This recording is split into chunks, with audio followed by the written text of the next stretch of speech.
국가의 공공성과 책임성, 실학으로 대한민국을 새롭게 이끌어가는 주제는 광복 80년을 맞는 우리에게 실학을 새롭게 인식하고 거기에 기반하여 국가적 공공성과 책임성을 다시 환기시켜주는 계기가 되었으면 합니다. 실학이라는 용어가 역사에 보이는 것은 오래전입니다. 실학은 15, 16세기에 과거의 명정 예술가와 성균관의 강경과 관련해서 사용이 되었고 17, 18세기에는 승정원 일기, 일성록 등에도 등장해서 다양하게 사용되었습니다. 연구에 의하면 이때는 서민의 정신과 행적이 담긴 경전과 그 경전을 깊이 체화하는 경악을 두고 실학이라고 들었고, 경전인 실학을 읽고 경전인 실학에 힘쓰며 강경을 준비하는 이들을 실학한다고 말했다는 것입니다. 강경과 관련하여 이해되었던 실학은 그 뒤 폭을 넓히게 되었습니다. 실학은 16, 17세기의 김육, 이수광을 거쳐서 유형원에 이르러 조선 경제의 제개도책을 예쁜 신학풍을 일컫게 되었습니다. 이익에 이르러 경세학으로서의 성호 학파를 언급할 정도가 되었고, 뒤이어 정약용, 홍대용, 박지원 등 다양한 색깔을 가진 실학적 인물과 노작들을 만나게 되었습니다. 정책으로서의 김육의 대동법과 저술로서의 유행원의 반개소, 정약용의 목민심서를 포함한 일련의 저술들은 실학적인 고뇌의 결과물로 지적되고 있습니다. 그러나 영정시대를 거쳐 세도정치기에 이르러 실학은 더 진전되지 않았던 것으로 보입니다. 실학적 성찰이 다시 기지개를 켜는 것은 서세동정의 격동기와 일제강점기를 거치면서 선각적인 조선지성인들의 민족적인 고뇌와 관련되어 있습니다. 1930년 전후하여 일어난 조선학운동입니다. 이와 관련 정인보, 안재홍, 문일평, 김태준 등의 학인들을 주역으로 뽑을 수 있습니다. 특히 정인보와 안재홍이 다산서거 100주년을 맞아 여유당 전설을 간행하게 된 것은 조선학운동을 전개하는 큰 계기가 되었습니다. 안재홍, 정인보 등은 1930년대 조선학운동을 통해서 조선 후기의 변화하는 역사적 상황을 설명하는 용어로 실학이라는 용어를 사용했습니다. 이 무렵 일제관학자들은 조선 후기에 일어나고 있던 조선 사회의 새로운 사회 변동을 주목하지 않은 채 조선 사회의 정체성을 강조 요구시키면서 일제의 조선 침략을 역사적으로 정당화하는 식민주의 사과를 강조하고 있었습니다. 그러나 앞서 언급한 조선의 지성인들은 자기 역사와 문화, 그 고유성과 특성을 인간의 보편적인 역사 발전의 관점에 서서 새롭게 찾아냈고 힘을 기울였습니다. 역사 연구는 물론 문화, 고고학, 풍속학 등 이들의 연구는 식민주의 사관과 유물 사관에 대한 민족주의적 대응이라는 성격도 일정하게 갖고 있었습니다. 해방 후 실학은 조선 후기의 사회 변동을 설명하는 키워드로 등장하게 되었습니다. 각종 개설서에서 조선 후기의 학문적 경향을 설명하는 용어로 사용되었습니다. 조선 후기 실학을 본격적으로 연구하게 된 것은 역사학고 1, 2집에 수록된 천관우 선생의 관계유형원 연구, 실학 발생에서 온 이조 사회의 한 단면이라는 논문에서 뚜렷이 나타났습니다. 이 논문은 비록 학부 졸업 논문이지만 이기백 교수의 지적과 같이 해방 후에 하나의 부음을 이루다시피 한 실학 연구에 결정적인 영향력을 끼쳤습니다.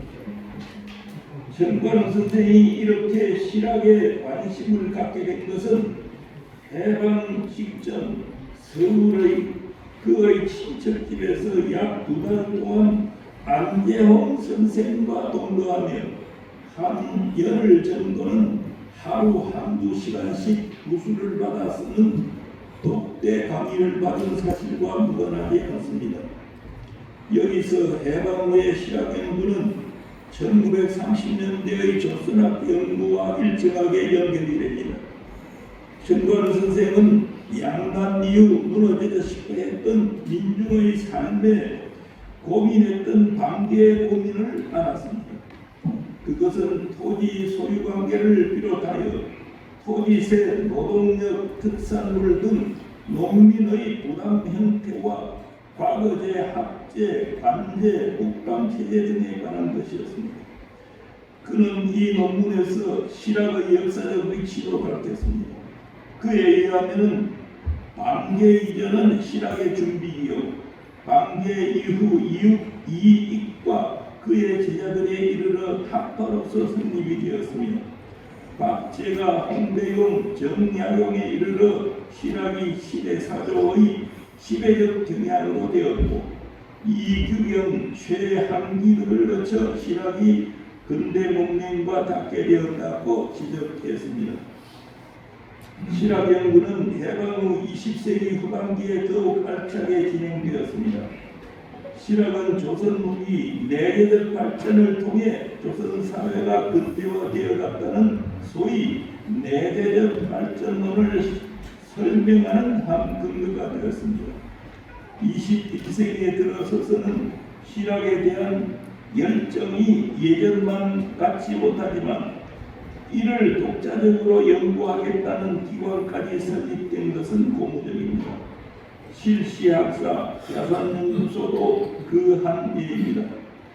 실학이 한국 사회의 내재적 발전론을 설명하는 중요한 역할을 감당한 것은 사실이지만 시대 변화에 따라 실학 연구도 더 넓고 깊게 천착해 가야 할 것으로 기대합니다. 끝으로 광복 80주년 대한민국의 과제를 실학의 전개 과정에서 나타난 몇 가지 사례를 들어 정리 강조하는 것으로 마무리하겠습니다. 16, 17세기의 실학 연구와 20세기 초반의 실학으로서의 조선학 운동, 그리고 21세기의 사회변동과 관련된 간단한 지적입니다. 앞서 언급한 실학의 선구자라 할 유형문은 임진, 정유, 외란 후 정묘, 병자, 고란의 풍난을 겪던 어려운 시기에 태어나 동족의 순환을 겪은 학인입니다. 자기 시대 조선 사회가 겪었던 고난을 체험했고 장기간의 외란 후에 고란을 체험하면서 농촌을 포함한 조선 사회가 겪고 있는 고통스러운 사회경제적 현실을 직시했습니다. 그런 난국을 타개하기 위한 방안으로 토지제도를 비롯한 사회경제적 상황을 잘 분석하고 대안을 제시한 것으로 보입니다. 반개는 양난 이후의 조선 사회의 비참한 현실을 목도하면서 토지 문제를 비롯한 사회경제적 문제에 접근, 경세학의 기초를 닦아왔습니다. 따라서 옛날 실학의 비적으로 추앙받게 되었습니다. 농촌의 시대에 바탕을 둔 그의 실사구시적 접근이 성우 이익과 다산 정약용, 또 다른 유형의 홍대용, 최한기를 거치면서 뒷날 자생적인 근대의 흐름을 설명하는 한 요인으로 평가되게 되었습니다. 이렇게 그의 실학에 대한 역사적 위치 지어짐으로써 옛날 실학과 관련 내재적 발전을 도출할 수 있는 학문적 근거를 얻게 되었습니다. 그가 실학 형성의 중요한 위치에서 내린 것은 양난 이후의 조선의 고난의 현실을 외면하지 않고 직목하면서 그가 처한 시대적 과제를 타개해보려는 학인으로서의 자세와 깊은 관련이 있을 것으로 생각합니다. 광복 80주년이 맞으면서 실학으로서의 조선학 운동이 경험한 바를 오늘 이 시대가 외면하지 않고 우리의 새로운 과제로 삼아야 할 것입니다. 외란과 호란의 경험을 직관적으로 겪은 방계유 형문이 그러했듯이 일제치하에서 조선의 학인들은 식민지적 상황에 기죽지 않고 1930년대의 조선학 운동으로서의 실학운동을 용기 있게 밀고 나갔습니다. 그와 같이 분단 80년을 만든 한국의 학계도 우리보다 몇 배 어려운 고난의 길을 걸었던 선학들이 용기 있게 자기 시대를 뚫고 나갔듯이 험난한 민족적 고난의 길을 외면하지 않고 지성과 용기로 극복해 가기를 간절히 기대합니다. 오늘 이 학술 모임도 그런 의지를 다짐하는 계기가 되었으면 합니다. 민족 분단과 외세의 압박, 미래의 불확실성 등을 선학들이 터득한 실학적 지혜로 새롭게 극복해가는 학인들이 되기를 기대하면서 저 격려사를 마치겠습니다. 감사합니다.